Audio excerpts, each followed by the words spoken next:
Welcome to वराज creations. आज हम मकर संक्रांति के महत्व के बारे में जानकारी लेंगे। मकर संक्रांति का पर्व भारतीय संस्कृति में एक अत्यंत महत्वपूर्ण और विशेष पर्व है। ये पर्व सूर्य के मकर राशि में प्रवेश करने के दिन मनाया जाता है, जो आमतौर पर 14 या 15 जनवरी को आता है। मकर संक्रांति का पर्व विशेष रूप से कृषि प्रधान भारत में एक महत्वपूर्ण स्थान रखता है और यह बदलाव का प्रतीक है। इस दिन सूर्य उत्तरायण की दिशा में प्रवेश करते हैं, जो एक शुभ और सकारात्मक समय का संकेत है। आइए जानें कि मकर संक्रांति क्यों इतना खास है और किन कारणों से यह पर्व भारतीयों के लिए अत्यधिक महत्वपूर्ण है। एक सूर्य का मकर राशि में प्रवेश। मकर संक्रांति सूर्य के मकर राशि में प्रवेश करने के दिन मनाई जाती है। हिंदू पंचांग के अनुसार मकर राशि का संक्रांति परिवर्तन एक अद्भुत खगोलीय घटना है। मकर संक्रांति का पर्व इस बदलाव का स्वागत करने के रूप में मनाया जाता है। सूर्य के उत्तरायण होने से दिन लंबा होने लगता है, जो सकारात्मक ऊर्जा, समृद्धि और उज्जवल भविष्य का संकेत माना जाता है।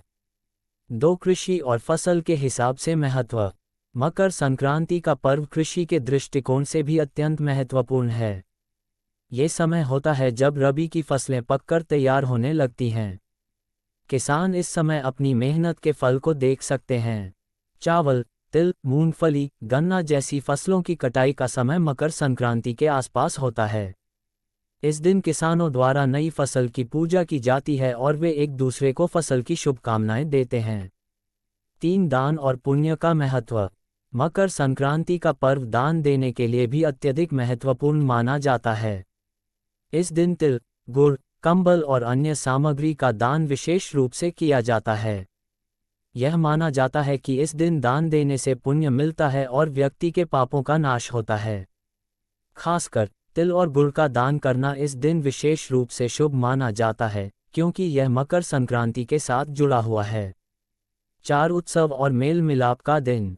मकर संक्रांति का पर्व एक सामाजिक और सांस्कृतिक उत्सव होता है, जिसमें लोग एक दूसरे से मिलते हैं, खुशियां साझा करते हैं और परिवार तथा मित्रों के साथ समय बिताते हैं।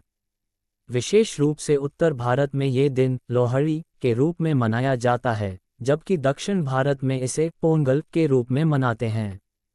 इस दिन लोग नृत्य करते हैं, गाने गाते हैं और स्वादिष्ट पकवानों का आनंद लेते हैं। इस अवसर पर विभिन्न स्थानों पर मेले लगते हैं और लोगों का हर्षोल्लास देखने को मिलता है।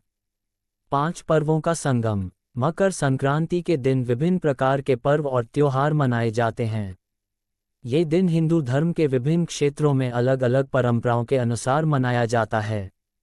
जैसे उत्तर भारत में इसे मकर संक्रांति कहा जाता है, वहीं महाराष्ट्र में इसे उत्सव के रूप में मनाते हैं। दक्षिण भारत में ये पोंगल के रूप में मनाया जाता है और तमिलनाडु में इसे थाई पोयलगल कहा जाता है।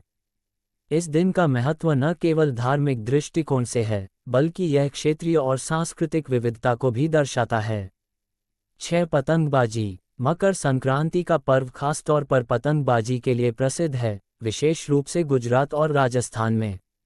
लोग छतों पर चढ़कर पतंगें उड़ाते हैं, जो एक रोमांचक और सामाजिक गतिविधि बन जाती है। पतंगबाजी केवल एक खेल नहीं, बल्कि यह पर्व का हिस्सा बन जाती है और इस दौरान दोस्त और परिवार मिलकर इस खेल का आनंद लेते हैं।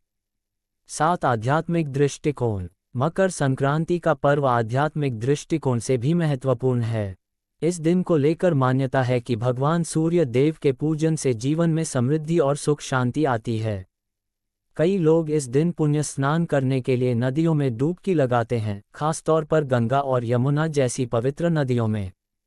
ये दिन आत्मा की शुद्धि, जीवन में सकारात्मकता लाने और मानसिक शांति पाने का प्रतीक माना जाता है। 8 हिंदू धर्म में विशेष महत्व। मकर संक्रांति का पर्व हिंदू धर्म में विशेष रूप से माना जाता है। इसे सूर्य पूजा का एक रूप माना जाता है, क्योंकि सूर्य देवता के प्रति श्रद्धा और भक्ति इस दिन चरम पर होती है। सूर्य का उत्तरायण होना एक विशेष धार्मिक घटना मानी जाती है, जो जीवन में नई ऊर्जा, उम्मीद और दिशा लाती है। मकर संक्रांति एक ऐसा पर्व है जो केवल एक धार्मिक उत्सव नहीं, बल्कि यह सामाजिक, सांस्कृतिक और प्राकृतिक बदलाव का प्रतीक भी है। ये पर्व जीवन में सकारात्मकता, समृद्धि और अच्छे स्वास्थ्य की कामना करता है। इसके साथ ही यह पर्व भारतीय संस्कृति की विविधता और समृद्धि को भी प्रदर्शित करता है।